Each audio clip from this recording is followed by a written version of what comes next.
Hello, this is Chris Bowen for FSE 100. Sherrie Good. Hello, my name is Art Young, and I'm with Group 1. We were tasked with coming up with 3 instruments for a band that would all fit within a 2x2x2 box, that were aesthetically pleasing, and that were inexpensive, costing less than $15 each. We met those requirements, and we will each propose our ideas.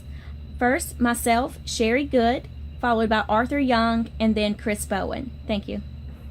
My portion of the project, I had a wind instrument.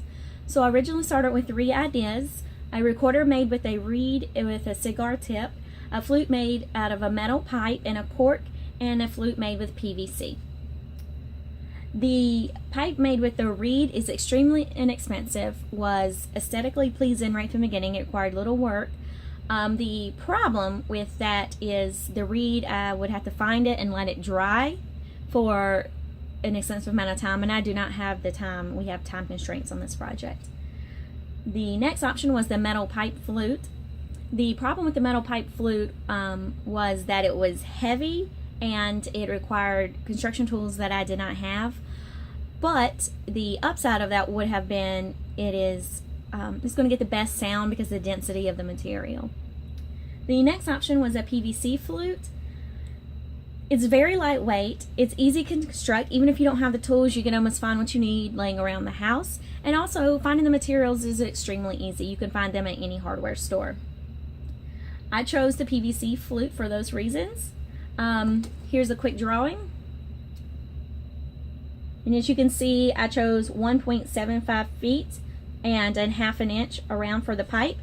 The reason I chose that is because I needed that length to get the range of frequencies I needed to play the ASU fight song. Now, I did my equations to come up with that, and if you refer to slide number 8 in my PowerPoint, then you would be able to see all this information written out for you. Thank you.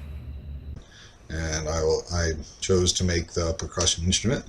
I had to make it in the high range, and I first started out trying to make a xylophone. However, that didn't work out in my favor. I threugh MATLAB and trying to find what I needed. I determined that it was going to take too long. Well, the material was going to be too long to fit inside of the 2-foot box. I'll show you that in some of my figures. I wound up moving along and going back to scratch, and decided that a chime was going to be a lot better to make.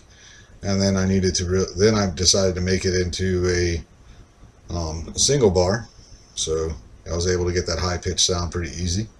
I started with my decision maker. I put safety at first because I didn't want anything bad to happen to anybody using what I make. Turns out that instruments are pretty safe as long as you use them correctly. You don't really have to worry about it. The cost had to be below $15, and it worked out pretty good for the most of them. Cost was alright, except for aluminum was a little more expensive. To fit inside of the box, like going with the steel was my best option. I tried wood. I needed way too long of a wood to make that work, and then aluminum was just more costly. I went with my cost of the instrument. I got the price down to $13.85. The steel rods, I was able to buy 3-foot sections for only $3.64.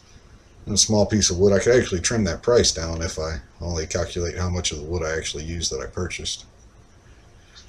On my MATLAB calculations, you'll see on a figure, it has 4 different methods of all the percussion models that we replicated, and showing that if I was going to go with a xylophone with a tube, it was going to be a rather long or a lengthy tube to achieve the frequencies I needed, and that the bar length cantilevered was actually the shortest distance, and that was the method that I went with.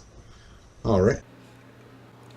Hello, this is Chris Bowen for FSE 100, the Music in the Box project.